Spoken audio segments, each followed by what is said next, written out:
getting the celebrations out.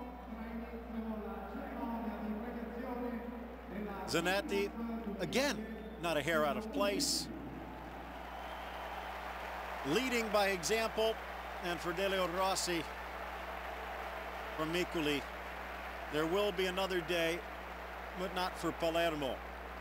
Palermo does qualify for Europa as the representative of the Coppa, with Inter already in through the league table. It'll probably be a different looking Palermo, though. Still, it does give credit to what this side has accomplished. Who will be back? And you can see how much it means if Pastore does not return, though. I'm not sure if they'll get back to this level again. He is a special player. And yeah, he's one of those fantasisti that really gives a spark to a team like Palermo, despite all the troubles, despite all the turmoil, as we see pretty much inconsolable as Ezequiel Munoz after being sent off. Because he knows, and in some ways you can know when it is your fault and something bad happens. That's one thing. But when you make the tackle, get called for a card that shouldn't have been, and then they respond, what else can you do but be frustrated? Yeah, it is absolutely that. It's pretty much what it comes down to. It was based on interpretation. The referee interpreted it a different way, completely different than anybody else would have interpreted it, and it ends up being the second yellow card for Ezequiel Munoz, and the difference maker in the end that pretty much would eventually ice the deal for Inter as they obtain their 7th Coppa Italia. Well, now only Juve and Roma in front of them in that regard. Leonardo, Zanetti, the two South African icons. And I think Leonardo endeared himself to this Inter faithful. I guess in their mind, one step away from the taint. Pretty much he was, his future was uncertain, especially after being eliminated by Schalke in the Champions League and the way they were eliminated in that competition. To see this now, it could be a stepping stone towards next season, seeing which additions, which players are coming, which players are going. I doubt very few will be going in the outward direction. Just a couple of additions here and there, and they should be primed and ready.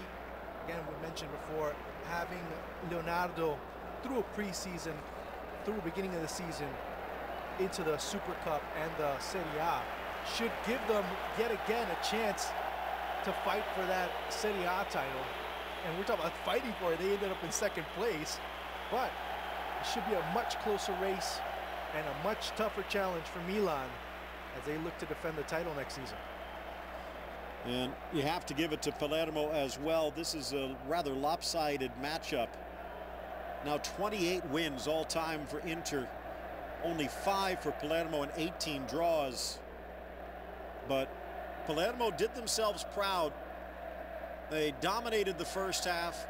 They had some clear chances in the second, but the difference in class, the players who have been there before, like Samuel Eto'o, who makes his way towards the trophy line, the players like Milito, who've scored so many goals for club and country. You could just tell that Inter, a team that was not wowed by the circumstances. Palermo pushing forward, but left themselves a bit open, and Inter able to take advantage. It was not only that the ability or the inability of Palermo not to finish on some opportunities really left them susceptible to any counterattack, and that was exactly the case. 2 passes from Schneider to Eto'o. Eto'o scoring the eventual game winner, and add that Bandem to Milito. Those 2 connections were the lethal ones as Inter would come out on top. And getting set to pass out the medals. And speaking of Eto'o, just another one of those medals to add to his already extensive collection. Already 3 consecutive cups for Samuel Eto'o. Remember, he won the Coppa del Rey in '09 with Barcelona. He also won last year, as he was pretty much the only player that's done the treble-double, winning back-to-back trebles. And that in of itself, it sounds amazing.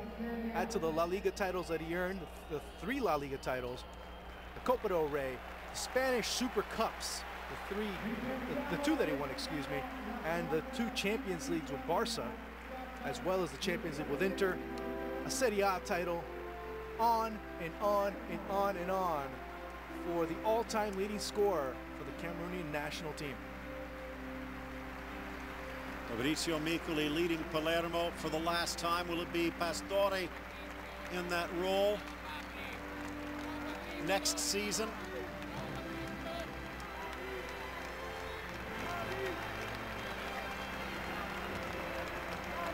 Now another one that could be on his way out, maybe it's Liberani, another one that we did not see step onto the pitch today.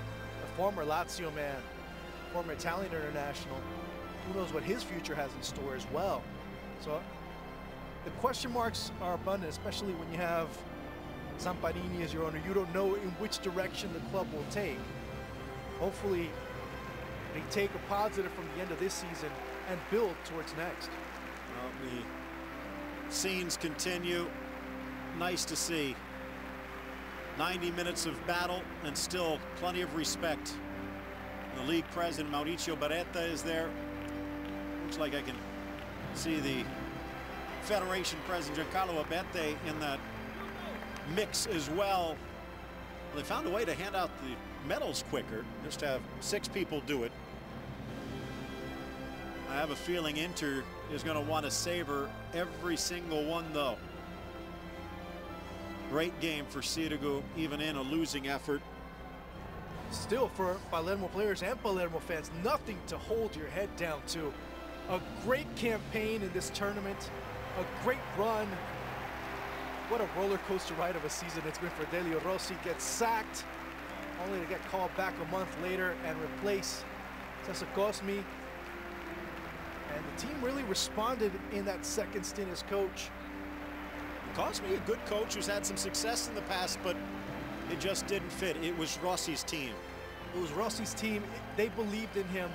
Despite the results, losing to Udinese 7-0, having a couple of matches where they were completely blown out of the water, not because of their play overall per se, but the circumstances of the match that led to goals pretty much being scored. As we see it, that's really emotional right there.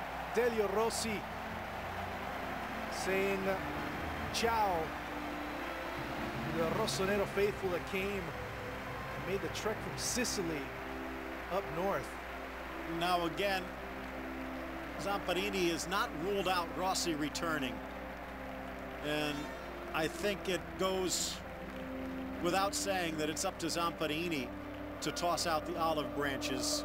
Rossi has shown what he can do. He has this team in Europe.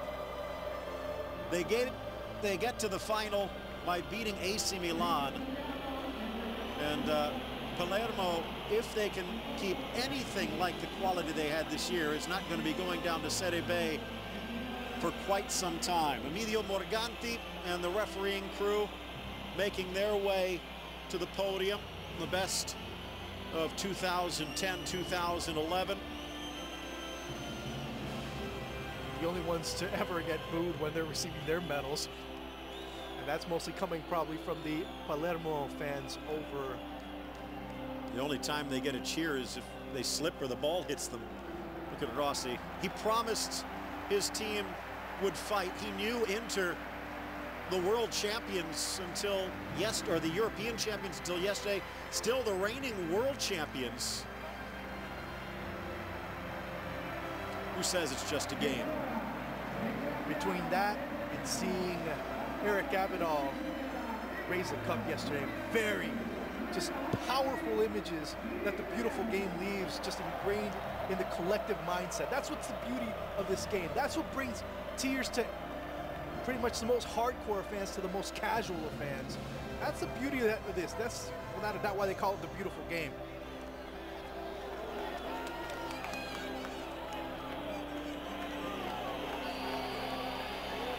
Don't cry, man.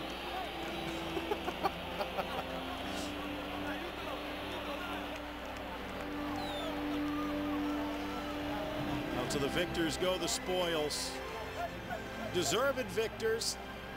They played the game plan. They drew Palermo out, and when they needed to, they struck with lethal brilliance. And as you pointed out, give all credit to the Eto'os and Ronaldos of the world, but there aren't many bigger big game strikers than Samuel Eto'o, and he did it again not once but twice. One that you gave a lot of credit to and did not mention him enough, Christian Kivu, just a monster in the back. Lucio as well. So it's not just Eto'o, it was the hard workers, the blue collar, the lunch pail guys that pretty much did all the hard work in the back, allowing the players, the glory boys up top, the Snyders, the Eto'os, the Pandevs, and the Militos to be able to shine in this Roman evening. Now moving the lines up as everyone from Inter makes their way through. Javier Zanetti, more than 1,000 games. Double digits worth of trophies in his career. Many would say that he might have had another World Cup if he had gotten the call from Maradona. If it weren't for Chino Garcia, you know, that Chino Garcia was the man that had to knock him out.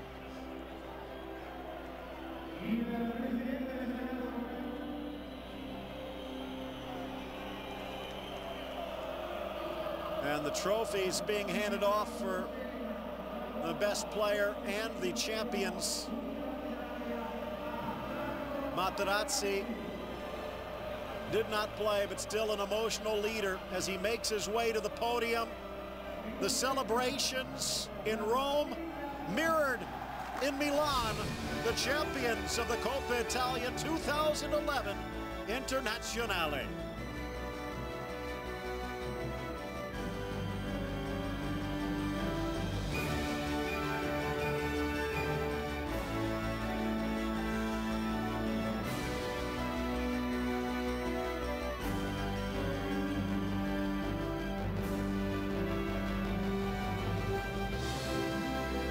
Inter sneaking past Genoa in their first hurdle, barely made it through Napoli on penalties in the quarterfinals.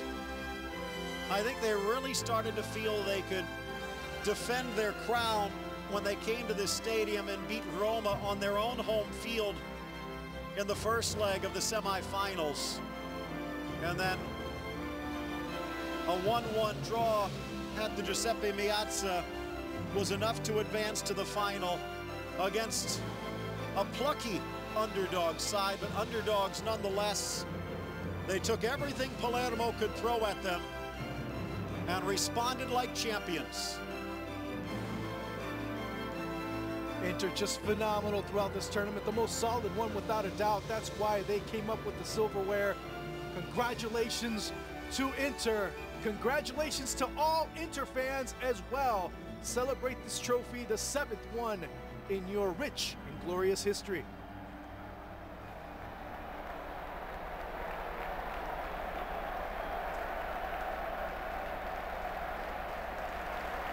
It was a fun match, though, to say the least. Seeing a lot of back and forth, a lot of good rhythm there. And in the end, it was Inter who showed that you don't have to have the ball all the time to get results. They just took it when they needed it. Mikuli, will it be Lecce? Will he be here in Rome? That's also been one of the rumors. And they could do a lot worse. Zanetti with the trophy, a lap of honor. Let's see, as Pupi and Inter celebrate. He might be the oldest man on the park, but he's still a kid at heart. And here to celebrate Internazionale, the Coppa Italia champions.